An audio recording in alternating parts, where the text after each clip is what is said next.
proper punctuation out the door in the name of their craft, leaving the reader to suffer as he or she struggles to figure out where one thought ends and the next begins. Now that we've survived an encounter with a run-on sentence, let's talk about what this particular piece of bad grammar actually is. While some people think that run-on sentences are just long, like really, really, really long, a run-on sentence actually occurs when sentences are smashed together without the benefit of any internal punctuation. Run-on sentences may induce confusion, hysteria, and even the urge to throw books, so use extreme caution when constructing sentences.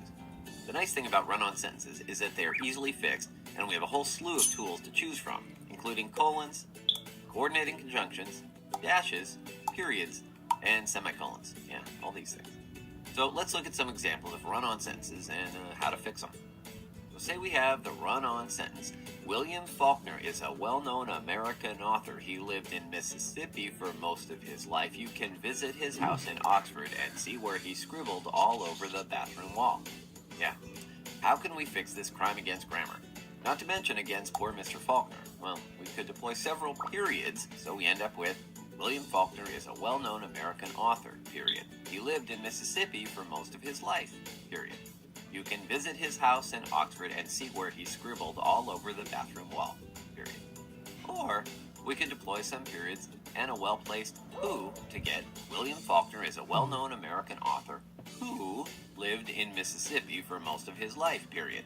You can visit his house in Oxford and see where he scribbled all over the bathroom wall, period. Let's look at a different example. Jim is a fan of Cormac McCarthy's novels. However, he had a big problem when he tried to read The Crossing. Half of that book is written in Spanish. Wait. Well, let's fix this grammar disaster. We could do this. Jim is a big fan of Cormac McCarthy's novels, period. However, comma, he had a big problem when he tried to read The Crossing, colon. Half of that book is written in Spanish.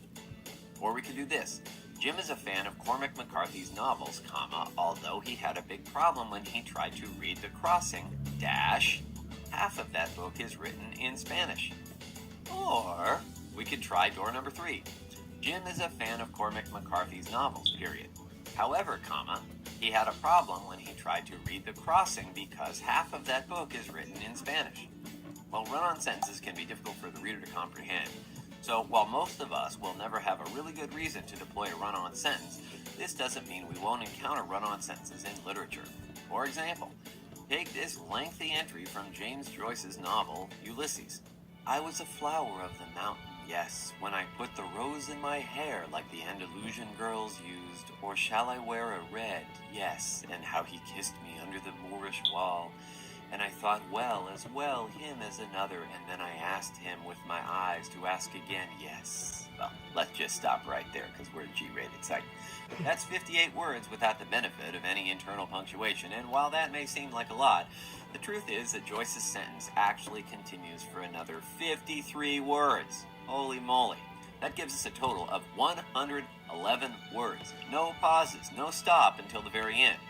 While we could never get away with writing like this, because our English teachers would lynch us, great authors with lots of critical acclaim and assorted Nobel and Pulitzer Prizes might decide that a particular story calls for run-on sentences.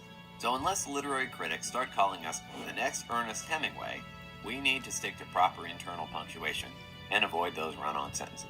Sorry, people. Gotta earn it.